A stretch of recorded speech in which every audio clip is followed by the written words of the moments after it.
Olá, seja bem-vindo a mais um módulo do curso Autocuidado, Saúde e Bem-Estar. Nesse módulo, nós vamos conversar um pouco sobre o sono. E para isso, nós convidamos o professor Bruno Freitas, que é fisioterapeuta e também é pesquisador dessa área do sono. Bruno, seja muito bem-vindo, muito obrigada pela sua disponibilidade em compartilhar o seu conhecimento aqui conosco. Eu que agradeço pelo convite, será um prazer estar aqui com vocês, conversando sobre essa temática. Então, Bruno, eu queria começar comentando que todos nós sabemos que uma boa noite de sono é uma coisa muito importante.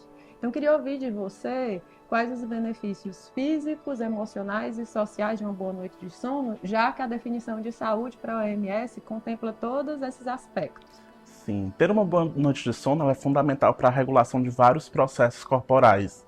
Como você bem falou, desde essa parte mental, né, no que diz respeito à consolidação do aprendizado, da memória e de várias funções que têm relação com a nossa parte emocional, mas também essa parte física, porque é durante o sono que acontece, por exemplo, o processo de recuperação muscular, que tem muita relação com as tensões musculares ou com a regulação do peso corporal e várias outras funções biológicas importantes. E quanto ao tempo, existe assim um tempo de sono que é adequado? Existe um mínimo de tempo adequado de sono para uma pessoa se recuperar bem e ter uma boa saúde?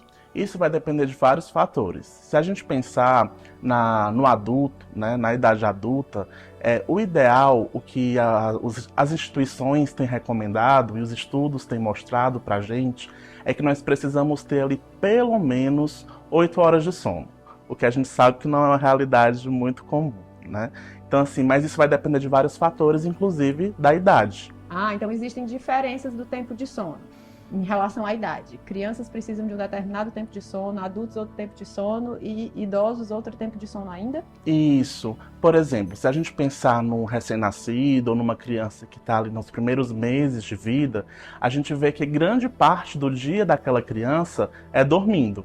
Então elas podem atingir aí por volta de 16 horas de sono, de 18 horas de sono, que são essenciais para esse processo de maturação do sistema nervoso, de desenvolvimento daquela fase específica da vida. Durante a adolescência, né, ali a fase da transição da infância para a adolescência, a gente vê que é muito comum os adolescentes terem um pouco de dificuldade na hora de dormir ou na hora de acordar para ir para o colégio, porque essa demanda vai diminuindo de número de horas, mas eles têm muita dificuldade nesse processo de transição nessas fases do sono. E durante o processo de envelhecimento, os idosos eles tendem a entrar num processo de dormir um pouco menos. Então, por volta de 6 horas por noite.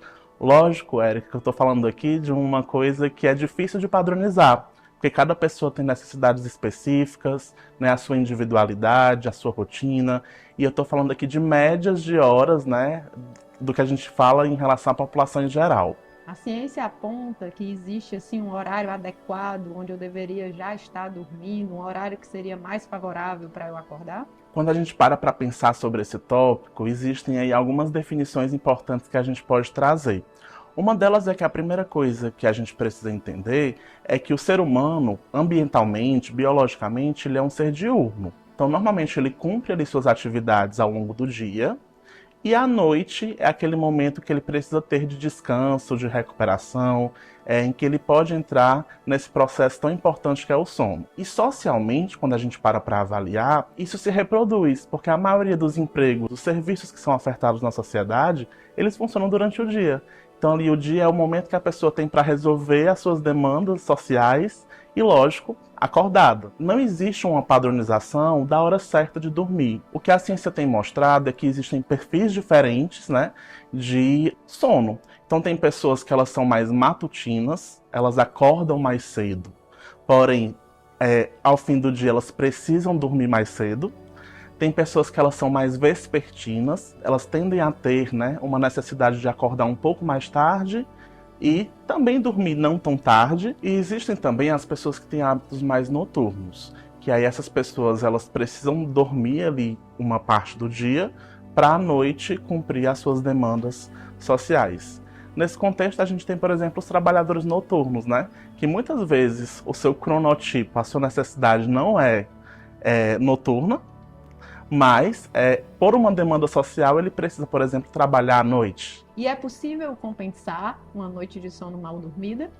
É difícil, viu? Existem algumas estratégias que podem ser executadas, por exemplo, para esse perfil de pessoas que precisam trabalhar à noite, que não conseguem ter uma noite de sono por uma demanda social que é o trabalho. Os estudos têm demonstrado, Érica, que é fundamental que essas pessoas elas estabeleçam em sua rotina um cochilo, né, um cochilo antes do seu turno de trabalho, para que ela consiga preparar o seu corpo para ter uma boa noite de trabalho, né, que deveria estar ali no momento do sono. E algumas empresas também têm trazido à tona a discussão, né, os estudos têm mostrado também uma necessidade de ter períodos de repouso durante o turno de trabalho para que o desempenho dos funcionários seja adequado ali para a função que eles estão desempenhando. Muito se ouve falar sobre como é que se dá o processo do sono, que no sono existem ciclos, existem fases, que para uma boa noite de sono precisa cumprir tantos ciclos ou tantas fases. Você podia explicar um pouquinho melhor isso para a gente? O sono, de maneira geral, ele é dividido em duas grandes partes. O sono que a gente chama de sono não REM e o sono REM. A sigla REM, ela vem de um comportamento que acontece durante essa parte do sono, que é o sono REM, que são os movimentos rápidos dos olhos. É um momento durante o sono em que os olhos eles ficam com movimentos rápidos e caracterizam ali essa fase tão importante. E o sono não REM, em contraponto, é um momento em que os olhos eles ficam sem esses movimentos. Entretanto, as pessoas elas vão passar por um processo de transição entre essas fases. Quando a pessoa está acordada no estágio de vigília e passa pelo processo de transição para a primeira fase do sono, ela entra no sono não REM. Nesse primeiro estágio, a gente tem um sono leve, que é aquele sono que qualquer barulho acorda, ou que você toma um susto por algum estímulo externo. É uma fase do sono mais leve.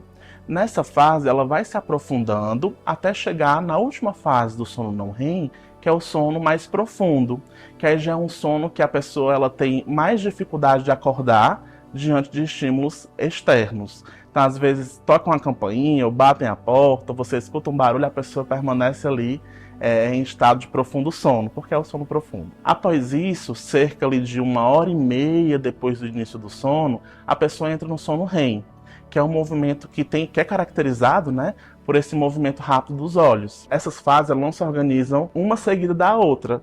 Ao longo da noite, o indivíduo ele vai transicionando entre essas fases e em algumas patologias, alguns distúrbios do sono, a gente vai ver que o grande problema é exatamente porque as pessoas elas não conseguem fazer essa transição.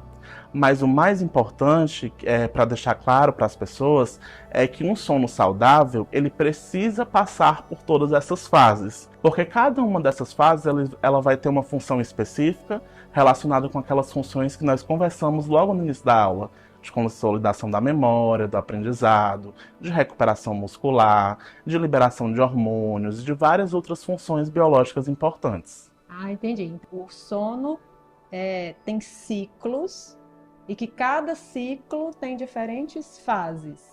E que um sono saudável eu deveria cumprir alguns ciclos e que esses ciclos deveriam estar completos. Eu deveria passar por todas as fases do sono dentro desses ciclos. Perfeito, é isso mesmo. A soma desses ciclos que vão dar essa média de 8 horas de sono que a gente tem aí necessidade de ter ao longo da noite. Uma coisa importante, Érico, de destacar é que essas fases, elas não têm a mesma quantidade de tempo. Tá certo? Ao longo da noite. Ao longo da noite. Então, por exemplo, o sono REM, ele vai corresponder, se a gente for fazer um cálculo matemático, a cerca de 20 a 25% da noite inteira. Porém, se eu não tenho esses 25% de sono REM, eu vou ter um comprometimento em várias funções biológicas importantes, assim como acontece com as outras fases do sono. Quanto aos distúrbios do sono, assim, é muito comum a gente ouvir falar que as pessoas não dormem bem, a gente ouve falar de insônia, mas a insônia não é o único distúrbio do sono, não é mesmo? O distúrbio do sono mais comum e mais conhecido, sem dúvida, é a insônia. Porque todo mundo já passou por algum episódio de insônia ao longo da vida, de não conseguir dormir. Entretanto, quando a gente pega para estudar e aprofundar essa temática, a gente vê que é um leque enorme de diferentes distúrbios do sono.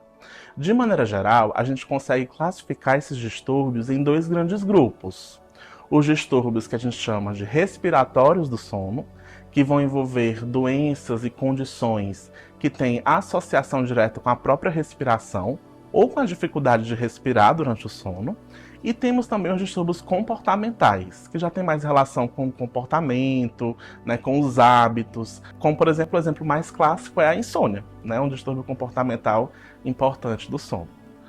E tem os distúrbios de movimento também, não? Tipo bruxismo, síndrome das pernas inquietas. Isso, que são distúrbios super comuns, mas hoje, Érico, o bruxismo ele não é considerado uma doença. Ele é um comportamento, né, que pode sinalizar, inclusive, outras condições clínicas. Ele funciona como se fosse um termômetro, como se fosse um sinal, né? Em algumas situações ele pode virar algo mais patológico. Entre os distúrbios respiratórios do sono, o mais comum e o mais preocupante, porque é altamente prevalente, é a apneia obstrutiva do sono. O principal sintoma dessa apneia é quando a pessoa ela tem dificuldade de respirar enquanto dorme. Então, nesse caso, o paciente ele vai apresentar um dos sintomas mais comuns é o ronco, né? Porque roncar é um sinal que traz para a gente provavelmente um comprometimento do sistema respiratório, ou do nariz, ou da boca, ou da língua, que precisa ser investigado, porque roncar não é normal. Quando o paciente tem a apneia do sono, é comum ele ter sensações de engasgo durante o sono, é comum ele acordar com a sensação de que está faltando ar, e isso pode trazer para a gente uma série de repercussões que envolvem não só a parte comportamental do sono, mas também hipertensão arterial, diabetes, doenças metabólicas que estão relacionadas com esse processo importante de recuperação hormonal que o sono desempenha. E que dicas a gente pode deixar, Bruno, para as pessoas, assim, que sugestões você pode dar para que as pessoas tenham boas noites de sono? Existem várias estratégias que podem ser tomadas para as pessoas que têm dificuldade para dormir. Uma delas tem relação direta com a iluminação do ambiente. Então, assim, se você dorme ou vai se preparar para dormir num ambiente que tem muita iluminação, é um pouco complicado de você iniciar o sono. Então a recomendação que a gente pode dar é a pessoa tentar diminuir essas luzes, principalmente essas luzes fluorescentes, as luzes que têm esse espectro mais azul, que trazem para a gente um estímulo direto para a nossa visão e podem comprometer ali o início do nosso sono. Os estudos têm mostrado que é bom a gente já ir reduzindo essas luzes por volta de 2 horas antes de dormir. Estímulos como televisão no quarto, computador, uso de computador muito próximo da hora de dormir, podem aí trazer para a gente um comprometimento desse sono. Além disso, tem alguns hábitos que podem ser mudados, como, por exemplo, o consumo de alguns alimentos mais pesados muito próximo da hora de dormir, uso de bebidas alcoólicas muito próximo também da hora de dormir, além de atividade física de alta intensidade próxima ao horário de dormir, também podem comprometer esse início do sono. Por exemplo, tomar café no início da noite.